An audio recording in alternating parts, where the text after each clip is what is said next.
وسلام على عباده الذين اصطفى أما بعد فأعوذ بالله السميع العليم من الشيطان الرجيم بسم الله الرحمن الرحيم ومن الناس من يعجبك قوله في الحياة الدنيا ويشهد الله على ما في قلبه وهو ألد الخصام وإذا تولى سعى في الأرض ليفسد فيها ويهلك الحرث والنسل والله لا يحب الفساد وإذا قيل له اتق الله أخذته العزة بالإثم فحسبه جهنم ولبئس المهاد رب اشرح لي صدري ويسر لي أمري واحلل عقدة من لساني يفقه قولي علم الإنسان ما لم يعلم رب زدني علما. خواتین و حضرات، آج کے درس میں جو آیت کریمہ تلاوت کی گئی ہے وہ دوسرے پارے میں سورہ بقرہ کی ایک آیت کریمہ ہے. اللہ سبحانہ و تعالی نے اس آیت کریمہ کے اندر کچھ تفصیل کے ساتھ ایک منافق کا تذکرہ کیا ہے جو جناب نبی کریم صلی اللہ علیہ وسلم کے زمانے میں تھا اور آقائے مدنی صلی اللہ علیہ وسلم کی مجلس مبارک میں حاضر بھی ہوتا تھا. آپ کو معلوم ہے کہ آقائے مدنی صلی اللہ علیہ وسلم کو خالق ارض و سما نے، خالق کائنات نے ایسے زمانے کے اندر اس عالم آب و گل میں، اس عالم دنیا کے اندر مبعوث فرمایا جبکہ چاروں طرف جہالت تھی، چاروں طرف بت پرستی تھی، چاروں طرف نفاق کا دورہ تھا، چاروں طرف اللہ سبحانہ و تعالی کی وحدانیت کی مخالفت تھی. نبی کریم صلی اللہ علیہ وسلم کو ایسے زمانے جاہلیت کے اندر اللہ سبحانہ و تعالی نے نبی اور رسول بنا کر بھیجا کہ آپ جائیے، دنیا میں تشریف لے جائیے، قوم کی اصلاح فرمائیے، قوم کی جہالت کو دور فرمائیے، اخلاق ذمیمہ کو دور فرمائیے، عادات سیئہ کو دور فرمائیے، بری عادات ختم کروا کر اچھی عادات لوگوں کے اندر پیدا فرمائیے. اللہ سبحانہ و تعالی کے حکم سے آقائے مدنی صلی اللہ علیہ وسلم اپنے اس مشن کے اندر بہت زیادہ کامیاب اور کامران رہے. تو وہاں نبی کریم صلی اللہ علیہ وسلم کے زمانے میں جو منافق تھا اس کا نام اخنس ابن شریق تھا. جیسے اور منافقین تھے، جیسے اور آقائے مدنی صلی اللہ علیہ وسلم کی لوگ مخالفت کرتے تھے، زبان پر کچھ تھا اور دل کے اندر کچھ تھا، ایسے ہی لوگوں سے اس اخنس ابن شریق کا بھی تعلق تھا. نبی کریم صلی اللہ علیہ وسلم کی مجلس مبارک میں حاضر ہوتا تھا جیسے اور منافقین حاضر ہوتے تھے. اللہ تعالیٰ نے آج کے درس کی آیت کریمہ میں اسی اخنس ابن شریق کا بیان کیا ہے. باری تعالیٰ نے ارشاد فرمایا وَمِنَ النَّاسِ مَن يُعْجِبُكَ قَوْلُهُ فِي الْحَيَاةِ الدُّنْيَا. اے محمد صلی اللہ علیہ وسلم، بعض لوگ ایسے ہیں کہ ان کی باتیں جو خالص دنیاوی زندگانی کے لیے ہوتی ہیں، خالص دنیاوی زندگانی کی خوشحالی حاصل کرنے کے لیے ہوتی ہیں، خالص اپنی جان اور اپنے مال کی حفاظت کے لیے ہوتی ہیں، بڑی اچھی لگتی ہیں. وَمِنَ النَّاسِ مَن يُعْجِبُكَ قَوْلُهُ فِي الْحَيَاةِ الدُّنْيَا وَيُشْهِدُ اللَّهَ عَلَى مَا فِي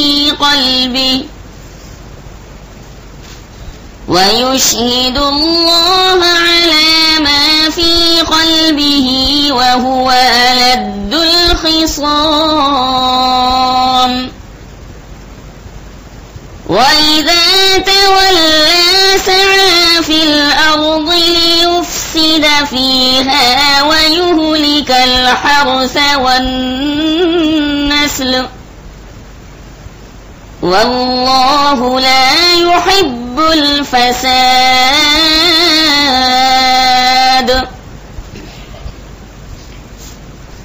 وَإِذَا قِيلَ لَهُ اتَّقِ الله أخذته العزة بالإثم فحسبه جهنم وَلَبِئْسَ الْمِهَادُ.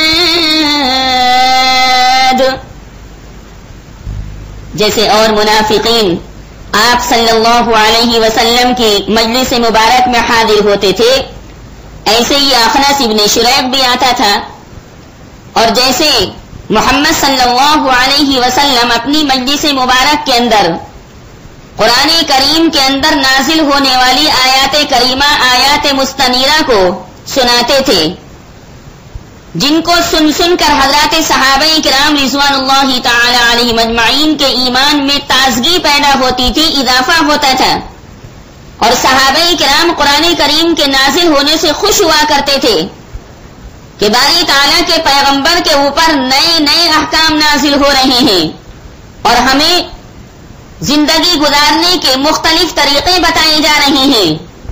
پر اس کے برخلاف یہ منافقین جو تھے یہ ناراض ہوتے تھے.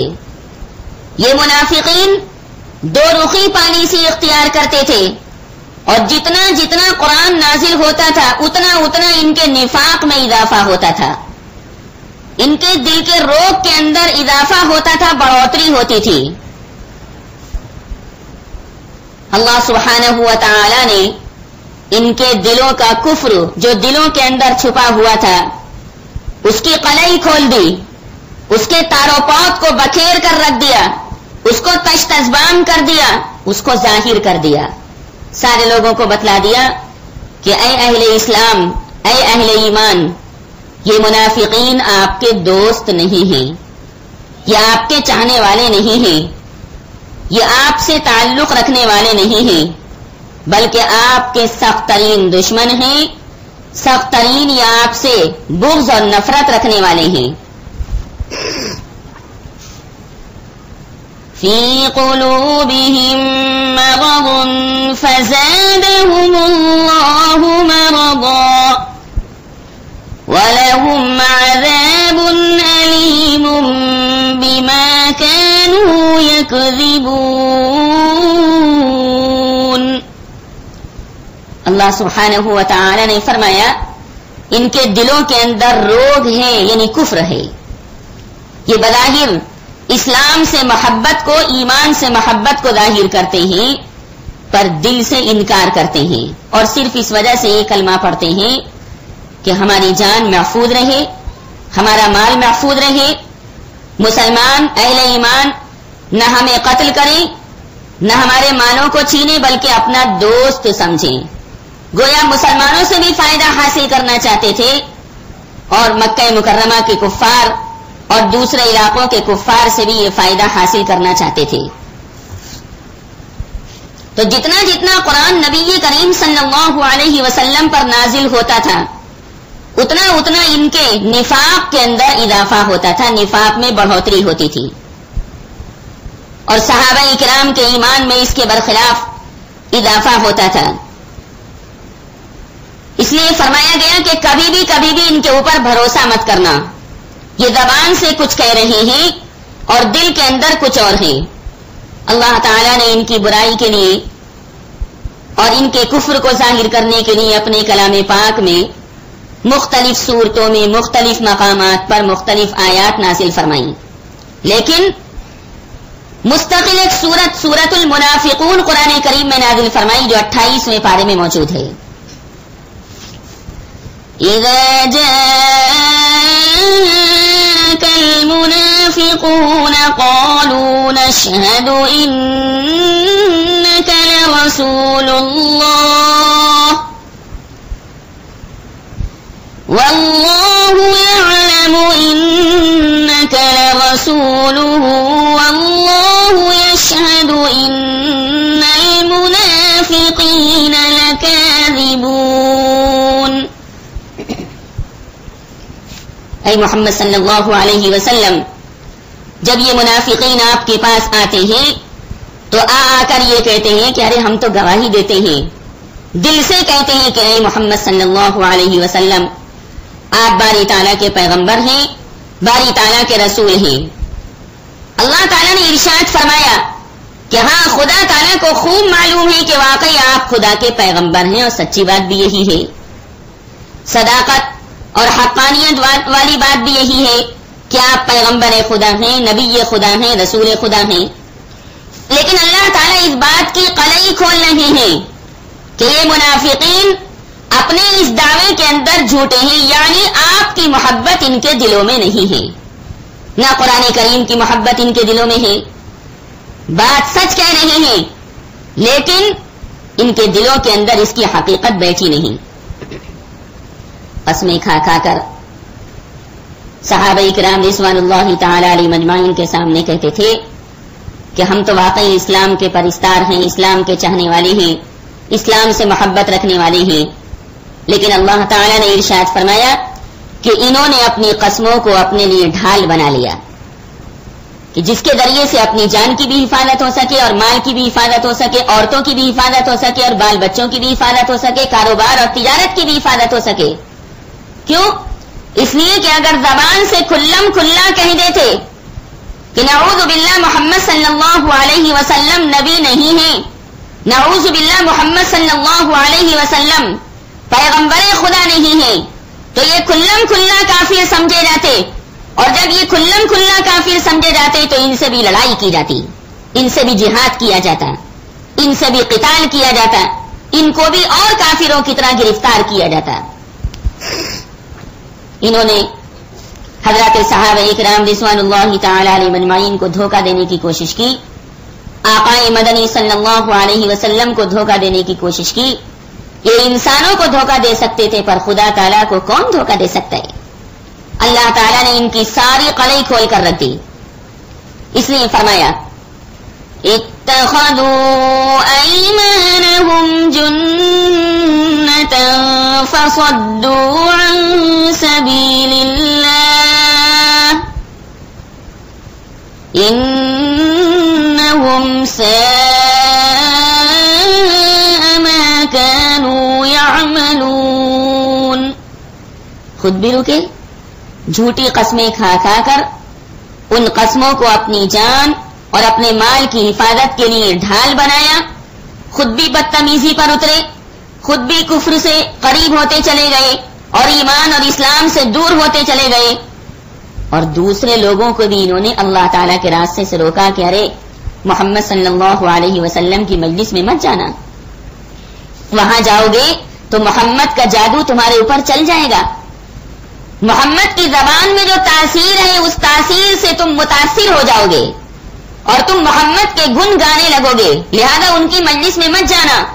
جیسے آج بھی لوگ مخالفت پر کمر بستہ ہوتے ہیں، ارے فلاں کے پاس مت جانا، فلاں کے گھر مت جانا، فلاں سے دوستی مت کرنا، فلاں سے علاقہ اور تعلق مت رکھنا. یہ تو اللہ تعالیٰ کو بخوبی معلوم ہے کہ کون سا انسان اچھا ہے اور کون سا برا ہے. اچھا وہ ہے جس کو اللہ تعالیٰ اچھا سمجھے، اور برا وہ ہے جس کو باری تعالیٰ برا سمجھے. انسانوں کے کہنے سے کوئی برا اور اچھا نہیں ہوتا. اس لیے فرمایا دیکھو اپنے آپ کو پاکیزہ قرار مت دینا، اپنے آپ کو اپنی زبانوں سے عمدہ اور متقی اور پرہیزگار مت کہنا، کیونکہ یہ اللہ تعالیٰ ہی کو بخوبی معلوم ہے کہ کون پرہیزگار، کون متقی، کون اچھا ہے، کون جنتی ہے. فَلَا تُزَكُّوا أَنفُسَكُمْ هُوَ أَعْلَمُ بِمَنِ اتَّقَى. سورہ نجم کی آیت کریمہ میں نے آپ کو سنائی جو 27ویں پارے میں ہے کہ یہ خود بھی ایمان و اسلام سے رکے اور دوسرے لوگوں کو بھی ایمان و اسلام سے روکا. اللہ نے فرمایا دیکھو کیسی بدتمیزی کا کام کر رہے ہیں، خود بھی دوزخ کی جانب چل رہے ہیں اور دوسروں کو بھی دوزخ کی جانب لے جا رہے ہیں، خود بھی کنویں کے اندر گر رہے ہیں اور دوسروں کو بھی کنویں میں گرا رہے ہیں.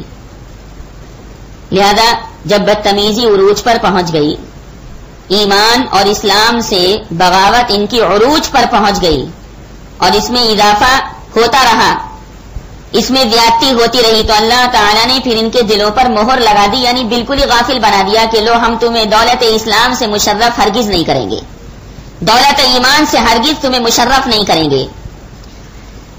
اتخذوا ایمانہم جنتا فصدوا عن سبیل اللہ انہم ساء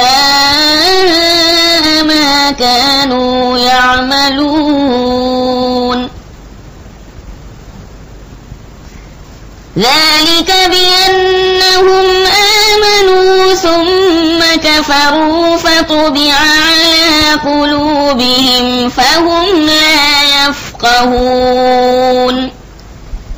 فرمایا یہ برے کام جو کر رہے ہیں ان کے برے کاموں نے ان کو کفر پر اور نفاق پر مجبور کیا، لہذا ان کے دلوں پر مہر لگا دی گئی. اب یہ کبھی بھی سنبھلنے والے نہیں، ان کے دلوں کا دریچہ کبھی کھلنے والا نہیں. ان کے دل بند ہو گئے، دل کی آنکھیں اندھی ہو گئیں، اور جب دل کی آنکھیں اندھی ہو جاتی تو ظاہری آنکھیں بھی بیکار ہو جاتی. انسان ان ظاہری آنکھوں سے بھی غلط چیزیں دیکھنے لگتا ہے.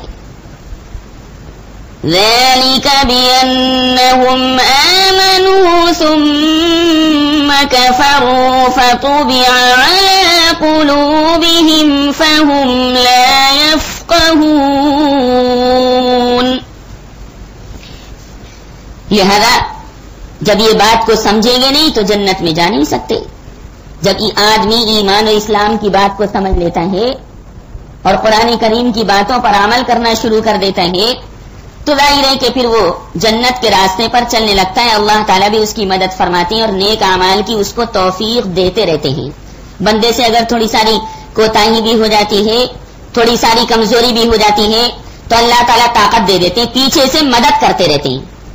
لیکن انسان کے اوپر لازم ہے کہ اللہ تعالیٰ کی مدد آسمان سے جب آتی ہے جب بندہ خود سے حرکت کرتا ہے. پہلے بندے کی طرف سے حرکت ہونی چاہیے، اس کے بعد باری تعالیٰ کی طرف سے برکت نازل ہوگی. لہذا یہ لوگ ایسے تھے کہ آقائے مدنی صلی اللہ علیہ وسلم کی مجلس مبارک میں آ کر بڑی میٹھی میٹھی باتیں کرتے تھے، اور ان کے ڈیل ڈول بہت اچھے تھے. کس کے؟ انہی منافقین کے. ارے خوب کھاتے تھے، جو مال مل گیا وہ استعمال کر لیا، جو کھانا مل گیا وہ استعمال کر لیا، وہ پیٹ میں پہنچا دیا. نہ حلال کی تمیز کی نہ حرام کی تمیز کی. آزاد تھے، بے فکرے تھے. اور جب انسان بے فکرہ ہوتا ہے تو انسان کی صحت اچھی بن جاتی ہے، اور جب انسان کے اوپر کوئی فکر لاحق ہوتی ہے، دنیا کی فکر ہو یا آخرت کی فکر ہو، تو انسان دبلا ہونے لگتا ہے، ذہن و دماغ پریشان رہتا ہے. یہ تو آزاد تھے، ان کو نہ موت کی فکر تھی نہ موت کے بعد آنے والی دائمی زندگی کی فکر ان کو لاحق تھی. اس کا کھا لیا، اس کا کھا لیا، یہاں بیٹھ گئے وہاں بیٹھ گئے، یہاں چند باتیں کر لی وہاں چند باتیں کر لی. دن اور رات کے اوقات ایسے ہی اواہی تباہی گزرتے تھے، لا یعنی باتوں کے اندر گزرتے تھے. اور لا یعنی بات وہی ہوتی ہے کہ جس کے اندر نہ دنیا کا فائدہ ہوتا ہے نہ آخرت کا فائدہ ہوتا ہے، بالکل بیکار بات ہوتی ہے. ڈیل ڈول ان کے بڑے اچھے، سینہ بالکل چوڑا، جسم بالکل موٹے، کلائیوں کے اندر طاقت اور قوت، دیکھنے میں بڑے اچھے لگتے تھے. لیکن ظاہر سی بات ہے کہ ظاہری دکھلاوے سے کیا ہوتا ہے؟ جب تک دل کے اندر طاقت نہ ہو. آدمی جب کسی کا مقابلہ کرتا ہے تو اسی وقت کرتا ہے جب دل قوی ہو، دل طاقتور ہو. اور اگر ایک آدمی کے ظاہری جسم میں بہت طاقت ہے پر دل کے اندر بزدلی ہے، مقابلہ کرنے کی طاقت نہیں، مقابلہ کرنے کی جرأت نہیں، بیکار ہے ایسا جسم. اور اگر انسان کا دل طاقتور ہے، قلب کے اندر طاقت ہے، قوت ہے، شکتی ہے، تو پتلا دبلا انسان بھی مقابلہ کر لیتا ہے. مقابلے کا تعلق انسان کے قلب سے ہے، انسان کے قلب کی قوت سے ہے. اللہ نے فرمایا کہ اے محمد صلی اللہ علیہ وسلم، اگر آپ ان کو دیکھیں نا، ایک نگاہ بھر کر ایک نگاہ ان کے اوپر ڈالیں تو ان کے ڈیل ڈول، ان کے جسم آپ کو بڑے اچھے لگیں گے. ایک طرف تو ان کے جسم بہت اچھے، اور دوسری طرف زبان اتنی میٹھی، زبان کے اندر ایسی مٹھاس، زبان کے اندر ایسی حلاوت، زبان کے اندر ایسی شیرینی کہ آپ کے سامنے یہ بات کریں تو آپ ان کی بات کی جانب مائل ہو جائیں. کیونکہ میٹھی باتیں کرتے ہیں، تلخی والی باتیں نہیں کرتے، کڑوی باتیں نہیں کرتے، بد اخلاقی کی باتیں نہیں کرتے، بلکہ بہت حمایت والی باتیں کرتے ہیں. کہتے ہم تو آپ کے دوست ہیں، آپ کے چاہنے والے ہیں، آپ کے پرستار ہیں.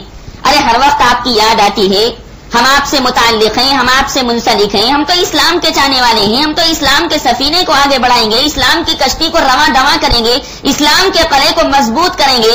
ہماری دیوار ریت کے اوپر نہیں ہے، ہماری دیوار تو مضبوط چٹان کے اوپر ہے. ایسی میٹھی میٹھی باتیں کہ سننے والا ان کی باتوں کے اندر آ جائے. قرآن میں کہا گیا ذَلِكَ بِأَنَّهُمْ آمَنُوا ثُمَّ كفروا فطبع على قلوبهم فهم لا يفقهون وَإِذَا رَأَيْتَهُمْ تُعْجِبُكَ أَجْسَامُهُمْ وَإِنْ يَقُولُوا تَسْمَعْ لِقَوْلِهِمْ كَأَنَّهُمْ خُشُبٌ مُّسَنَّدَةٌ. فرمایا اے محمد صلی اللہ علیہ وسلم، اگر یہ آپ کے سامنے بات کرنے لگے تو آپ ان کی شیریں کلامی کی وجہ سے ان کی جانب مائل ہو جائیں. لیکن قرآن میں کہا گیا اسی آیت کریمہ میں کہ یہ سب کچھ بیکار ہے، ان کے دل میں نفاق ہے، کفر ہے، لہذا یہ ایسی لکڑی کی طرح ہیں منافقین جن کا سہارا کسی دیوار سے لگا دیا گیا ہو، ایسی لکڑی کی طرح ہیں جس کی ٹیک کسی دیوار سے لگا دی گئی ہو یا کسی دوسری چیز سے لگا دی گئی ہو. کیا مطلب؟ جیسے وہ لکڑی خود سے کھڑے ہونے پر قادر نہیں، اگر دیوار سے ٹیک لگا دی جائے تو وہ کھڑی ہو جاتی ہے، کسی دوسری شے سے سہارا لگا دیا جائے تو وہ کھڑی ہو جاتی ہے. ایسے ہی یہ منافقین ہیں کہ یہ کفار اور مشرکین سے ٹیک لگائے ہوئے ہیں، ادھر سے ان کو مدد ملتی ہے، ادھر سے یعنی کفار کی طرف سے ان کی نصرت ہوتی، اعانت ہوتی، مساعدت ہوتی ہے، ان کا کام بنایا جاتا ہے، ان کی حاجتیں وہ لوگ پورا کرتے ہیں، ان کی حمایت کرتے ہیں، ان کی دوستی کا دم بھرتے ہیں. فرمایا اللہ تعالی نے اے محمد صلی اللہ علیہ وسلم اس بات سے متاثر مت ہونا، یہ تو کھوکھلی لکڑی کی طرح ہے اور کھوکھلی لکڑی بالکل بیکار ہوتی ہے. اللہ نہ کرے کسی کے گھر کواڑوں میں چوکٹوں میں دیمک لگ جائے اور دیمک لکڑی کو اندر چاٹ کر کھوکھلا کر دے تو ظاہر ہے کہ وہ چوکھٹ گر پڑے گی، اس کے اندر اب مضبوطی نہیں رہی، اس کے اندر متانت نہیں رہی، کیونکہ دیمک نے لکڑی کو چاٹ لیا، دیمک نے اس کو کھوکھلا کر دیا. ایسے ہی ان منافقین کا حال ہے اور ان کی بیویوں یعنی منافقات کا حال ہے کہ نفاق نے ان کے دل کو چاٹ لیا، نفاق کی دیمک نے، دو رخی پالیسی نے ان کے قلب کو چاٹ لیا، ان کے قلب کو کمزور کر دیا، ان کے قلب کو ضعیف بنا دیا. اب یہ کسی کام کے نہیں، میدان جہاد میں بھی اگر جائیں گے تو بس موت کے ڈر سے اور حملے کے ڈر سے اور جان کے ڈر سے فوراً یہ میدان جہاد سے بھاگ کر آ جائیں گے. چنانچہ یہ منافقین سن 5 ہجری میں جب غزوہ خندق کے اندر نبی کریم صلی اللہ علیہ وسلم کے ساتھ گئے، یہ غزوہ خندق بڑا عظیم غزوہ ہے، غزوہ لڑائی کو کہتے ہیں جس میں نبی کریم صلی اللہ علیہ وسلم خود شریک ہوئے ہوں، ایسی لڑائی کو غزوہ بولتے ہیں. تو یہ منافقین آقائے مدنی صلی اللہ علیہ وسلم کے ساتھ وہاں گئے، غزوہ احزاب کے اندر شریک ہوئے، لیکن وہاں جانے کے بعد کیا کیا انہوں نے؟ وہاں جانے کے بعد تو انہوں نے مسلمانوں کی جڑ کو کھوکھلا کرنے کی کوشش کی، نبی کریم صلی اللہ علیہ وسلم کو نقصان پہنچانے کی کوشش کی، آقائے مدنی صلی اللہ علیہ وسلم کو ہرانے کی کوشش کی. پر محمد صلی اللہ علیہ وسلم کیسے ہارتے جب اللہ نے ان کو جتانے کا فیصلہ کر لیا؟ آقائے مدنی صلی اللہ علیہ وسلم کو شکست کیسے ہوتی جب باری تعالی نے آقائے مدنی صلی اللہ علیہ وسلم کو فتح مبین عطا کرنے کا پروگرام بنا لیا تو یہ منافقین لاکھ کوشش کرتے تب بھی حضور صلی اللہ علیہ وسلم نہیں ہار سکتے تھے، کیونکہ اللہ تعالیٰ کی خاص مدد میرے آقا کے ساتھ تھی علیہ الصلاۃ والسلام. لہذا یہ غزوہ خندق میں حاضر ہوئے اور حاضر ہونے کے بعد بولے کہ یا رسول اللہ صلی اللہ علیہ وسلم، ایسا ہے کہ ہم تو اس لڑائی میں شریک ہو نہیں سکتے، ابھی تو جنگ شروع نہیں ہوئی. کیوں بھائی کیوں؟ آپ اس لڑائی کے اندر کیوں نہیں شریک ہو سکتے، کیوں نہیں حصہ لے سکتے؟ وجہ اس کی یہ ہے یا رسول اللہ کہ ہمارے گھر خالی ہیں، ہمارے گھروں میں صرف چھوٹے چھوٹے بچے ہیں اور نہتی عورتیں ہیں. اگر ہم یہاں آپ کے ساتھ میدان جہاد میں رہ گئے تو ہمیں ڈر ہے کہ مخالفین اسلام، مخالفین ایمان ہمارے گھروں میں گھس کر ہماری عورتوں پر حملہ کر دیں گے، ہمارے بچوں کو جان سے مار دیں گے. لہذا آپ تو ہمیں یہاں سے جانے کی اجازت دے دیجیے، ہمارے گھر بالکل خالی ہیں، کھلے پڑے ہیں اور دیواریں بھی اتنی مضبوط نہیں، چھتیں بھی اتنی مضبوط نہیں کہ مخالفین اگر مخالفت کرنا چاہیں اور حملہ کرنے والے اگر حملہ کرنا چاہیں تو ہماری عورتیں بچ سکیں، لہذا آپ تو ہمیں یہاں سے جانے کی اجازت دے دیجیے۔ إِنَّ بُيُوتَنَا عَوْرَةٌ وَمَا هِيَ بِعَوْرَةٍ إِن يُرِيدُونَ إِلَّا فِرَارًا۔ قرآن نے کہا جھوٹ بول رہے ہیں، اے محمد صلی اللہ علیہ وسلم یہ جھوٹ بول رہے ہیں، ان کے گھر نہتے نہیں ہیں، ان کے گھروں میں طاقت بھی ہے، قوت بھی، آپ سے یہ بہانہ بنا کر یہاں سے بھاگنا چاہتے ہیں، لہذا آپ ان کی باتوں میں ہرگز نہ آئیں۔ يقولون إن بيوتنا عورة وما هي بعورة إن يريدون إلا فرارا، یہ صرف یہاں سے میدان جہاد سے بھاگنا چاہتے ہیں۔ تو میں عرض یہ کر رہا تھا کہ آج کی آیت کریمہ میں باری تعالیٰ نے شریب کے بیٹے اخنس کا ذکر کیا،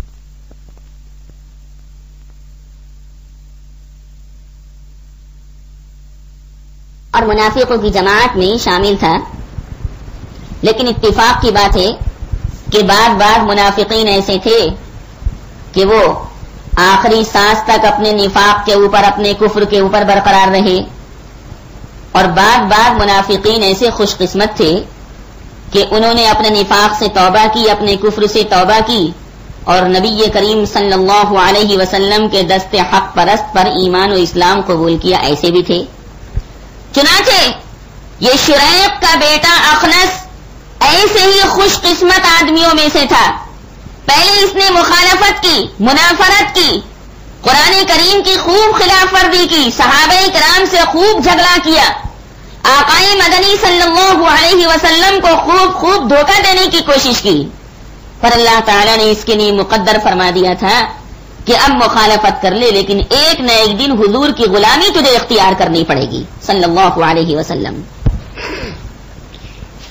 اخنس یہ اس کا اصلی نام نہیں ہے، بلکہ اس کا اصلی نام ابی ہے، الف با یا۔ اخنس کے معنی ہے پیچھے ہٹنے والا، رخصت ہو جانے والا، واپس چلے جانے والا۔ اس کو اخنس اس لیے کہتے ہیں، حالانکہ یہ اس کا نام نہیں ہے، ابی نام ہے، کیونکہ جنگ بدر میں جو سن 2 ہجری کے اندر ہوئی اور جس میں صحابہ کرام بالکل مٹھی بھر تھے، نہتے تھے، اللہ تعالیٰ نے خاص مدد جنگ بدر میں فرمائی تھی حضرات صحابہ کرام رضوان اللہ تعالی علیہم اجمعین کی۔ اس وقت یہ کافروں کے ساتھ مل کر جنگ بدر میں حاضر ہوا، اور اس کی دوستی ایک قبیلے سے تھی، اس قبیلے کا نام بنو زہرہ تھا، با نون واو زا ہا وا اور چھوٹی ہا۔ بنو زہرہ سے اس کی بہت دوستی تھی، تو جب یہ میدان بدر میں کافروں کے ساتھ جانے لگا تاکہ محمد صلی اللہ علیہ وسلم کا مقابلہ کر سکے، تو اس نے اپنے دوست قبیلہ بنو زہرہ کے لوگوں کو بھی ساتھ لیا۔ سیرت حلبیہ میں لکھا ہوا ہے کہ بنو زہرہ کے افراد جو اخنس کے ساتھ میدان بدر میں حاضر ہوئے تھے، ان کی تعداد یا تو 100 تھی یا 300 تھی۔ اور آپ کو معلوم ہے کہ میدان بدر میں جو لڑائی ہوئی وہ ابو جہل کی ہٹ دھرمی کی وجہ سے ہوئی۔ ابو سفیان کا تجارتی قافلہ جب بچ گیا اور صحابہ کرام کے ہاتھوں وہ نہ آ سکا، تو ابو جہل سے اس کے ساتھیوں نے کہا کہ چلیے اب مکہ مکرمہ واپس چلیے، ہمارا تجارتی قافلہ جس کے لیڈر ابو سفیان ہیں وہ محفوظ ہو گیا ہے، مسلمانوں کی پکڑ سے بچ گیا ہے، اب لڑائی کرنے کی کیا ضرورت ہے؟ کیونکہ ابو سفیان کے تجارتی قافلے کو پکڑنے کی نیت حضرات صحابہ کرام رضوان اللہ تعالی علیہم اجمعین کی تھی۔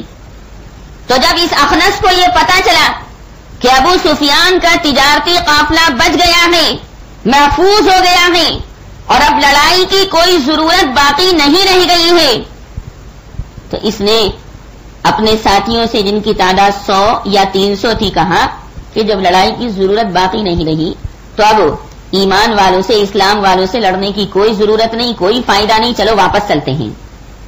چنانچہ یہ اپنے 100 یا 300 آدمیوں کے ساتھ مل کر میدان بدر سے واپس آ گیا، اور نبی کریم صلی اللہ علیہ وسلم اور صحابہ کرام کا اس نے مقابلہ نہیں کیا۔ لہذا جب یہ میدان بدر سے واپس ہوا تو سب لوگوں نے اس کے بارے میں کہنا شروع کیا، خنس الاخنس ببنی زہرہ، خنس الاخنس ببنی زہرہ، یعنی یہ اخنس پیچھے ہٹ جانے والا ابئی اپنے دوستوں بنو زہرہ کے ساتھ میدان بدر سے واپس آ گیا، تبھی سے اس کو اخنس کہا گیا۔ اور میں نے آپ کو ابھی اخنس کے معنی بتائے، واپس آ جانے والا، پیچھے کو ہٹ جانے والا۔ یہ عقل مند ثابت ہوا کہ میدان بدر سے واپس آ گیا اور حضور صلی اللہ علیہ وسلم کا مقابلہ اس نے نہیں کیا۔ بہرحال اخنس اس کا لقب تھا اور نام اس کا ابئی تھا، اس کے والد کا نام شریق تھا اور اس کے دادا کا نام عمرو تھا اور اس کے پردادا کا نام وہب تھا اور یہ ثقفی کہلاتا تھا، ثقافیا۔ چنانچہ اللہ سبحانہ و تعالی نے آج کی آیت کریمہ میں اس کا بیان کیا اور بڑی تفصیل کے ساتھ بیان کیا۔ حضرت عمر رضی اللہ تعالی عنہ کی خلافت کے آغاز میں اس کا انتقال ہوا، اس نے مدینہ منورہ میں آ کر اظہار اسلام کیا، کلمہ طیبہ لا الہ الا اللہ محمد الرسول اللہ پڑھا، لیکن دیکھیے زندگی میں پھر انقلاب برپا ہوا۔ انسان کی زندگی میں کیسی کیسی تبدیلیاں آتی ہیں، کیسے کیسے انقلابات برپا ہوتے ہیں، انسان کا حال کبھی کچھ کبھی کچھ کبھی کچھ کبھی کچھ۔ پہلے بھی بتایا تھا، کبھی عبادت کے اندر بڑا جی لگتا ہے، کبھی بالکل جی نہیں لگتا، مختلف حالات آتے رہتے ہیں۔ اور نصیحت کی تھی کہ جی لگے اور چاہے نہ لگے دونوں صورتوں میں عبادت کرنی ہے۔ اللہ تعالیٰ کو کیفیات مطلوب نہیں کہ اس کا جی لگ رہا ہے تو یہ نماز پڑھے گا، نہیں نہیں، جی لگے اور چاہے نہ لگے دونوں صورتوں میں شریعت اسلامیہ کے سارے احکام پر عمل کرنا ہے۔ مسلمان ہوا، پہلے منافق تھا، کافر تھا، مدینہ منورہ میں آ کر اس نے کلمہ پڑھا لا الہ الا اللہ محمد الرسول اللہ، لیکن پھر بدقسمتی دیکھیے کہ اس کے بعد مدینہ منورہ سے یہ بھاگ گیا اور نعوذ باللہ مرتد ہو گیا۔ مرتد اس انسان کو کہتے ہیں کہ جو اسلام لانے کے بعد اسلام سے پھر جائے، اللہم احفظنا۔ اور یہ بہت برا آدمی ہوتا ہے مرتد، اسلام لایا اور لانے کے بعد پھر اسلام سے پھر گیا، ایسے انسان کو مرتد بولتے ہیں۔ مرتد کے معنی اسلام سے پھر جانے والا، اور اسلام میں مرتد کی سزا یہ ہے کہ پہلے اس کو اسلام کا قاضی، اسلام کا حاکم 3 دن تک سمجھائے گا، بھائی جان آپ نے اسلام کو کیوں چھوڑا، کس بنیاد پر ترک کیا، کیا شبہ آپ کو اسلام کے سلسلے میں پیش آیا، کیا شک آپ کے دل میں پیدا ہوا، کیا وجہ ہوئی کہ جس کی بنیاد پر آپ نے اسلام کو ترک کیا اور دوبارہ کفر اختیار کیا، ہمیں بتائیے۔ ہم آپ کے اعتراض کو دور کریں گے، آپ کے اشکال کو دور کریں گے۔ اگر وہ بتاتا ہے کہ بھئی فلاں بات مجھے اسلام کے بارے میں دل میں آئی، فلاں شک پیدا ہوا جس کی بنیاد پر میری طبیعت چاہیے کہ اللہم احفظنا، میں اسلام کو ترک کر دوں اور دوبارہ کفر کو اختیار کر لوں، تو اسلام کے حاکم پر لازم ہے کہ وہ اس کے شک اور شبے کو قرآن حدیث کی روشنی میں دور کرنے کی کوشش کرے۔ اگر وہ مرتد انسان اپنے شک اور شبے کو اسلامی حاکم کے سمجھانے کے بعد دور کر لیتا ہے، فبہا ونعمت، بہت اچھی بات ہے، دوبارہ کلمہ پڑھ لے، اللہ تعالیٰ توبہ قبول فرمانے والی۔ لیکن اگر اسلامی حاکم کے سمجھانے کے باوجود وہ اپنی ارتداد پر رہتا ہے، اپنی اسی حالت ارتداد پر باقی رہتا ہے کہ نہیں میں تو اب اسلام کو چھوڑ چکا نعوذ باللہ، اب میں کلمہ نہیں پڑھوں گا، تو پھر اللہ تعالیٰ کی طرف سے حکم یہ ہے کہ ایسے انسان کو تلوار سے قتل کر دیا جائے۔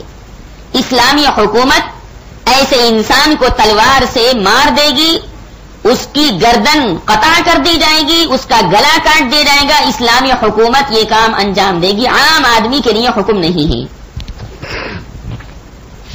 چنانچہ یہ شریق کا بیٹا اخنس اسلام لایا، اسلام لانے کے بعد یہ مرتد ہو گیا اور مدینہ منورہ سے بھاگ گیا، اور کیا کیا، غصے میں مبتلا ہو گیا۔ اسلام کے لیے، ایمان کے لیے، نبی کریم صلی اللہ علیہ وسلم کے لیے، حضرات صحابہ کرام رضوان اللہ تعالی علیہ مجمعین کے لیے بڑا غصہ کیا۔ اتنا غصے میں بھرا کہ مسلمانوں کے ایک کھیت میں پہنچا اور کھیت کے اندر جو اناج وغیرہ تھا، جو کھیتی تھی، اس میں آگ لگا دی۔ غصے میں آ کر انسان غصے میں کیسے کیسے کام کر لیتا ہے، انسان غصے میں کیسی کیسی غلط چیزوں کا ارتکاب کر لیتا ہے.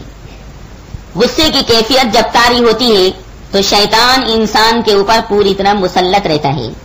آقا مدنی صلی اللہ علیہ وسلم نے غصے کا علاج یہی بتایا کہ جو حالت ہو غصے کے وقت میں اس کو تبدیل کر دیا جائے.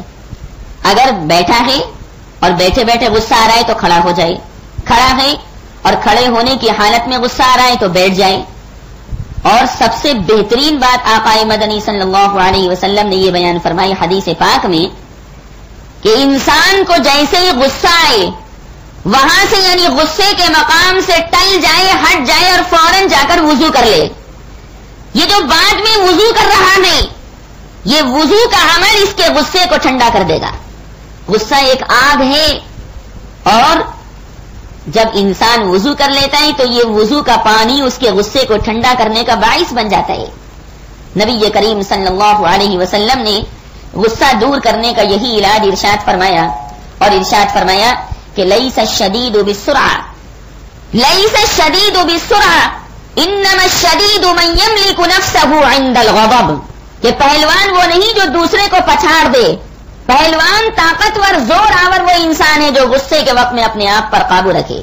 غصے سے مراد نفسانی غصہ ہے جو دنیا کی خاطر کیا جائے, دین کی خاطر جو غصہ کیا جاتا ہے وہ شریعت میں جائز ہے. بہرحال صحابہ اکرام کا ایک کھیت تھا, اس میں اناج تھا, کھیتی تھی. یہ وہاں پہنچا اور پہنچنے کے بعد ساری کھیتی جلا ڈالی. کیسا انقلاب برپا ہوا. ابھی تو یہ مسلمان ہوا تھا لیکن غصے میں بھر کر پھر دوبارہ شیطانی پر اتر آیا, دوبارہ وہی ابلیس والا عمل کرنا شروع کر دیا. حضرات صحابہ کرام رضوان اللہ تعالی علیہ مجمعین کے کچھ جانور یعنی گدھے وغیرہ وہاں پر موجود تھے. گدھوں کی ان جانوروں کی اس نے ٹانگیں کاٹ ڈالی اور یہ سوچا کہ جب ان جانوروں کی میں ٹانگیں کاٹ ڈالوں گا تو یہ چلنے پھرنے کے قابل نہیں رہیں گے, اور جب چلنے پھرنے کے قابل نہیں رہیں گے تو ظاہر سی بات ہے کہ یہ اپنے مالکوں کو کوئی نفع نہیں پہنچا سکتے, کوئی فائدہ نہیں پہنچا سکتے. اللہ تعالیٰ نے آج کے درس کی آیت کریمہ میں اسی کو بیان کیا. وَمِنَ النَّاسِ مَن يُعْجِبُكَ قَوْلُهُ فِي الْحَيَاةِ الدُّنْيَا وَيُشْهِدُ اللَّهَ عَلَى مَا فِي قَلْبِهِ وَيُشْهِدُ اللَّهَ عَلَى مَا فِي قَلْبِهِ وَهُوَ أَلَدُّ الْخِصَامِ. فرمایا اس کی باتیں جو خالص دنیا کے لیے ہوتی ہیں اے محمد صلی اللہ علیہ وسلم آپ کو بڑی اچھی لگتی ہیں, اور اس پر گستاخی یہ کرتا ہے کہ اپنے دل کی بات کے اوپر اللہ تعالیٰ کو گواہ بناتا ہے. کہتا ہے اللہ جانتا ہے کہ میں اپنی بات میں سچا ہوں, اللہ جانتا ہے کہ میں سچ سچ کہہ رہا ہوں, اللہ جانتا ہے کہ میں سچ سچ بول رہا ہوں. اللہ نے فرمایا کہ یہ غلط بولتا ہے, یہ بہت سخت جھگڑالو انسان ہے.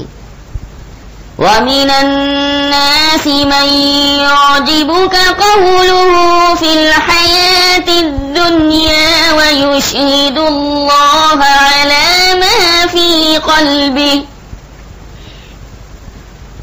وَيُشْهِدُ اللَّهَ عَلَى مَا فِي قَلْبِهِ وَهُوَ أَلَدُّ الْخِصَامِ. مجلس مبارک میں آ کر ایسی میٹھی میٹھی باتیں کرتا تھا. اللہ نے فرمایا اور جب مجلس مبارک سے نکلتا تھا تو اس کے اعمال دوسرے ہوتے تھے. وَإِذَا تَوَلَّى سَعَى فِي الْأَرْضِ لِيُفْسِدَ فِيهَا وَيُهْلِكَ الْحَرْثَ وَالنَّسْلَ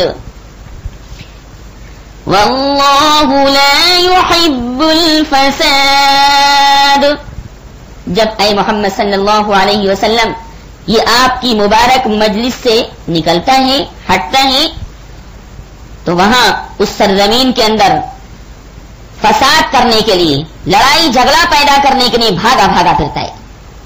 ادھر کی بات ادھر لگاتا ہے, ادھر کی بات ادھر لگاتا ہے, چغلی کھاتا پھرتا ہے اور ایسے ہی لگائی بجھائی کرتا ہے. دونوں قبیلوں کو لڑواتا ہے, دو آدمیوں کو لڑوا دیتا ہے. اس کے سامنے کہا کہ تمہاری تو فلاں برائی بیان کر رہا تھا, اب اس کو غصہ آ گیا, اس کے پاس گیا تو اس سے ایسی بات کی کہ ارے تم تو اس کو دوست سمجھتے ہو, وہ تمہاری برائی بیان کر رہا تھا. یہ چغلی انسان کے اندر, انسان کے افراد میں ایسے قبائل کے اندر فساد پیدا کرا دیتی ہے. اسی وجہ سے آقا مدنی صلی اللہ علیہ وسلم نے ارشاد فرمایا کہ لا يدخل الجنت نمام او قطات، کہ چغل خور جنت میں داخل نہیں ہو سکے گا. یہ بڑا برا کام ہے. یہ ایمان والوں کی شان نہیں. ایمان والوں کی شان آپس میں جوڑ پیدا کرانا ہے، توڑ پیدا کرانا نہیں. توڑ پیدا کرانا منافقین کا کام ہے. وَإِذَا تَوَلَّى سَعَى فِي الْأَرْضِ لِيُفْسِدَ فِيهَا وَيُهْلِكَ الْحَرْثَ وَالنَّسْلَ وَاللَّهُ لَا يُحِبُّ الْفَسَادَ.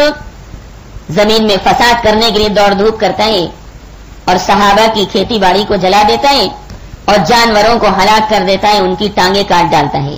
آیت کریمہ میں ایک لفظ الد استعمال ہوا، وہو الد الخصام. الد کے معنی ہے بہت زیادہ جھگڑا کرنے والا، اس کی جمع لدن آتی ہے. اور خصام اس کے معنی جھگڑا کرنا یا جھگڑا کرنے والے. اول معنی کے اعتبار سے باب مفعلت کا مصدر ہے اور دوسرے معنی کے لحاظ سے خصمن کی جمع ہے. صحابہ اکرام کی اناج کو اس نے جلا دیا، آگ لگا دی، ایسے ان کے جانوروں کی ٹانگیں کاٹ ڈالی. اللہ نے فرمایا کہ میں خدا تو فساد کو پسند کرتا ہی نہیں. جب میں فساد کو پسند نہیں کرتا تو فساد کرنے والوں کو کیسے پسند کر سکتا ہوں؟ ہاں، فساد ختم کرنے والوں کو باری تعالیٰ پسند فرماتے ہیں. اور بار بار یہ تاکید کی گئی کہ دیکھو، پیغمبروں کو دنیا کے اندر بھیج کر ہم نے دنیا کی اصلاح کرا دی، لہذا اب اس اصلاحی دنیا کے بعد تم زمین میں فساد مت کرنا، زمین میں جھگڑا مت کرنا، پیار محبت سے رہنا، یگانگت سے رہنا، آشتی سے رہنا، اتحاد اتفاق سے رہنا، یکجہتی کے ساتھ رہنا، دوسرے کی باتوں کو برداشت کرنا تاکہ جھگڑا پیدا نہ ہو، فساد پیدا نہ ہو. آقا مدنی صلی اللہ علیہ وسلم نے حدیث پاک میں اس کی وضاحت فرمائی اور میرے آقا صلی اللہ علیہ وسلم نے ارشاد فرمایا لا تحاسدوا ولا تباغضوا ولا تدابروا وكونوا عباد الله اخوانا. دیکھو، آپس میں حسد مت کرنا، ایک دوسرے سے مت جلنا، آپس میں ایک دوسرے کو پیٹھ مت دکھانا، بلکہ وہ تمہاری طرف کو چہرہ کر کے آ رہا ہے تو اس کی طرف تم بھی چہرہ کرنا، اس کی طرف دیکھ کر مسکرانا، مسکرا کر سلام کرنا، پھر اس کے بعد مسافہ کرنا. ایسا نہ ہو کہ وہ تمہاری طرف کو آ رہا ہے اور تم اس کو پیٹھ دکھا کر بھاگ رہے ہو. یہ ایمان والوں کی شان نہیں. اس لیے فرمایا لا تحاسدوا ولا تباغضوا ولا تدابروا وكونوا عباد الله اخوانا. اللہ کے بندے بھائی بھائی بن کر رہنا اور انسان کے مابین، اس کے افراد کے مابین اتحاد اور یکجہتی جبھی پیدا ہو سکتی ہے جبکہ یہ انسان اس انسان کی کچھ برداشت کرے اور دوسرا انسان پہلے انسان کی کچھ برداشت کرے. اپنی رائے کو دوسرے پر تھوپے نہیں بلکہ شورائی نظام کے ساتھ رہے، کیونکہ ایمان والوں کا معاملہ آپس میں مشورہ کرنے سے چلتا ہے. بہرحال اخنس ابن شریق نے حضرات صحابہ اکرام رضوان اللہ تعالی علیہ مجمعین کی کھیتی باڑی کو جلا دیا اور جانوروں کے، گدوں کے پیر کاٹ ڈالے، ان کی ٹانگیں کاٹ ڈالی. اللہ نے فرمایا کہ جب ہم فساد کو پسند نہیں کرتے تو اس اخنس کو کیا پسند کریں گے؟ وَإِذَا تَوَلَّى سَعَى فِي الْأَرْضِ لِيُفْسِدَ فِيهَا وَيُهْلِكَ الْحَرْثَ وَالنَّسْلَ وَاللَّهُ لَا يُحِبُّ الْفَسَادَ. حرث کے معنی کھیتی باڑی اور نسل سے مراد جانور اور حیوانات ہیں. اللہ نے ارشاد فرمایا اسی آیت کریمہ کے بعد دوسری آیت کریمہ میں اسی اخنس کا حال بیان فرماتے ہوئے کہ جب اس سے کہا جاتا ہے کہ اے اخنس، دیکھیے فساد کا کام چھوڑ دے، لڑائی جھگڑا پیدا کرانے کا کام چھوڑ دے، زمین میں دھما چوکڑی والا کام ترک کر دے، یہ بہت بری بات ہے، بدماشی کو ترک کر دے، اللہ سے ڈر. تو جیسے ہی کوئی کہنے والا یہ کہتا ہے ارے اللہ سے ڈر، اللہ سے ڈر، یہ کام ترک کر دے، تو اور غصے کے مارے جناب آگ بگولا ہو جاتا اور کہتا ہے کہ تم کہتے ہو کہ میں ترک کروں، اس کام کو چھوڑوں، میں تو اور کر کے دکھاؤں گا. قرآن کہتا ہے ضد پر اتر آتا ہے، نصیحت کرنے والے کی نصیحت کو قبول نہیں کرتا. آج دنیا کے اندر یہ ناصح کی نصیحت کو قبول نہیں کر رہا، قیامت میں پچھتائے گا. صحابہ کرام کے پاس وہاں قیامت میں نور ہوگا، روشنی ہوگی، اور یہ اندھیرے کے اندر، ظلمت کے اندر مبتلا ہوں گے، اور یہ حضرات صحابہ کرام سے روشنی مانگیں گے، کہیں گے ارے تھوڑی ساری روشنی ہمیں بھی دے دو، ہم بھی آگے بڑھ جائیں۔ جیسے دنیا کے اندر سڑک پر اندھیرا ہوتا ہے اور کسی کے پاس ٹارچ ہوتی ہے تو وہ ٹارچ والا انسان آسانی سے چلتا ہے، وہ کبھی نہیں گرتا، لائٹ بھاگ جائے ٹارچ سے کام لیتا ہے، نہ کھڈے میں گرتا ہے، نہ گڑھے کے اندر گرتا ہے، نہ اس کا پیر ٹیڑھا پڑتا ہے، سامنے کا راستہ اس کو نظر آ رہا ہے کیونکہ اس کے ہاتھ میں ٹارچ ہے۔ اور دوسرا انسان جس کے ہاتھ میں ٹارچ نہیں ہے وہ گر جائے گا، کسی چیز سے ٹکرا جائے گا کیونکہ اندھیرا ہے۔ ایسے ہی صحابہ کرام رضوان اللہ تعالی علیہم اجمعین کے ہاتھ میں قیامت کے میدان میں خدائی نور ہوگا، الہی نور ہوگا، وہ الہی نور کے ذریعے سے آگے کو بڑھیں گے اور فوراً جنت میں داخل ہو جائیں گے۔ اور یہ منافقین، ان کے پاس تو نور کی ٹارچ نہیں، ان کے پاس نور کا روشنی کا سامان نہیں، تو مانگیں گے ارے اے بھیا تھوڑی ساری روشنی ہم کو بھی دکھا دو۔ 27ویں پارے میں سورہ حدید کے دوسرے رکوع میں اس کا بیان ہے۔ يَوْمَ يَقُولُ الْمُنَافِقُونَ وَالْمُنَافِقَاتُ لِلَّذِينَ آمَنُوا انظُرُونَا نَقْتَبِسْ مِن نُّورِكُمْ قِيلَ ارْجِعُوا وَرَاءَكُمْ فَالْتَمِسُوا نُورًا فَضُرِبَ بَيْنَهُم بِسُورٍ لَّهُ بَابٌ۔ اللہ نے فرمایا کہ یہ ایمان والوں سے روشنی وہاں مانگیں گے اور ان سے لجاجت کریں گے، لپٹنے کی کوشش کریں گے کہ ارے ان کے پیچھے پیچھے پیچھے ہم بھی جنت میں چلے جائیں۔ تو بھئی دنیا کے اندر تو پیچھے پیچھے جا کر انسان اپنا کام بنا سکتا ہے، پر وہاں خدا کو کون دھوکہ دے گا؟ وہاں تو فوراً کہہ دے گا کہ ہرگز نہیں، ان کے پیچھے نہیں جا سکتے، تمہاری راہ اور ہے، ان کی راہ اور ہے، تمہاری راہ جہنم کی جانب ہے اللہم احفظنا، اور ان کی راہ جنت الفردوس کی جانب ہے، کیونکہ انہوں نے دنیا کے اندر ایمان کی مخالفت نہیں کی، قرآن کی مخالفت نہیں کی، بلکہ شریعت اسلامیہ کے مطابق یہ زندگی گزار کر گئے۔ اور یہ تو محمد صلی اللہ علیہ وسلم کے ساتھی ہیں، میں نے محمد صلی اللہ علیہ وسلم کے لیے جنت کو مقدر کر دیا تو ان کے ساتھیوں کو میں جہنم میں کیسے دھکیل دوں؟ ہرگز نہیں۔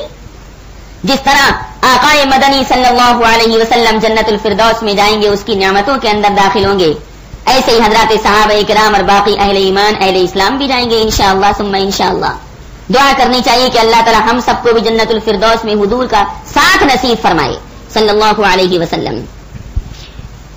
تو یہ گفتگو ان کے درمیان ہو رہی ہوگی تو ان سے کہا جائے گا چلو پیچھے ہٹو، یہاں سے پیچھے ہٹو، واپس جاؤ پیچھے، تمہارا یہاں کوئی کام نہیں۔ يَوْمَ يَقُولُ الْمُنَافِقُونَ وَالْمُنَافِقَاتُ لِلَّذِينَ آمَنُوا انظُرُونَا نَقْتَبِسْ مِن نُّورِكُمْ قِيلَ ارْجِعُوا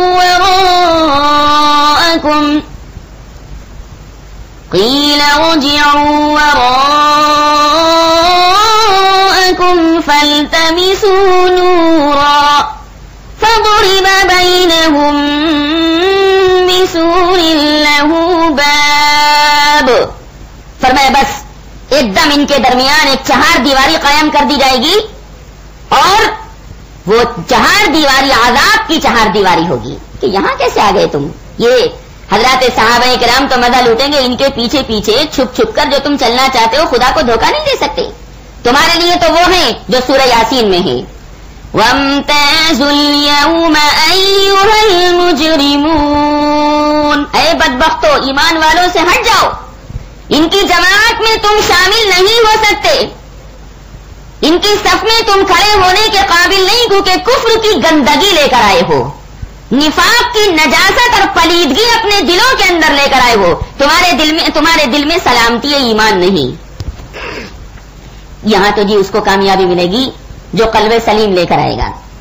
إِلَّا مَنْ أَتَى اللَّهَ بِقَلْبٍ سَلِيمٍ وَأُزْلِفَتِ الْجَنَّةُ لِلْمُتَّقِينَ۔ جنت تو ایمان والوں کے قریب کر دی جائے گی کہ میاں کہاں جانے کی زحمت اٹھا رہے ہو، جنت خود تمہارے استقبال کے لیے موجود ہے، آئیے تشریف لائیے۔ کہاں تم جانے کی زحمت کر رہے ہو؟ ارے جنت کو ہم تمہاری خاطر یہاں اٹھا کر لائے دیتے ہیں۔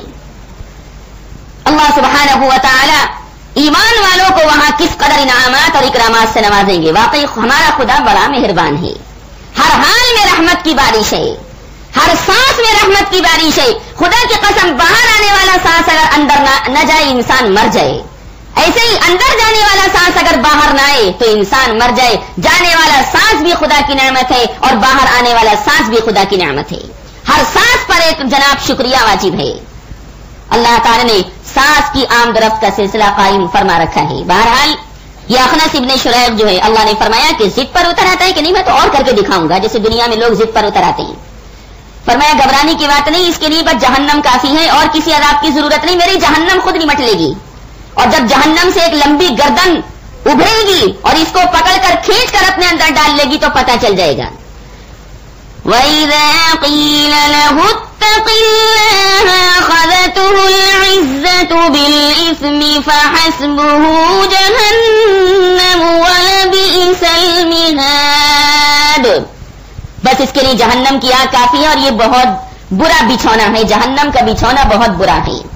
اور یہ بچھونے کا لفظ اس لیے آیا کیونکہ اس نے کھیتی باڑی رات کو جلائی تھی کہ ارے رات تو بنائی ہے بستر پر سونے کے لیے، کہاں مارا مارا پھر رہا ہے، بدماشی کرتا پھرتا ہے، صحابہ کے اناج کو تو تلف کرتا پھرتا ہے، تجھے سونا چاہیے تھا، اللہ اللہ کرنی چاہیے تھی، اور تو نے اس طرح رات کی نعمت کو برباد کے لہذا جہنم کا بچھونا تیرے لیے تیار ہے، اللہم احفظنا۔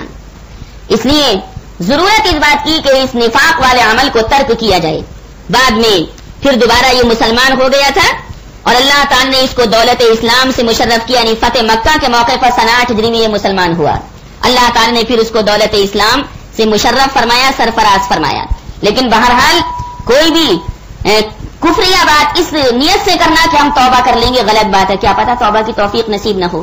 اللہ تعالی مجھے بھی عمل کی توفیق نصیب فرمائے اور آپ حضرات کو بھی۔ وآخر دعوانا الحمدللہ رب العالمین۔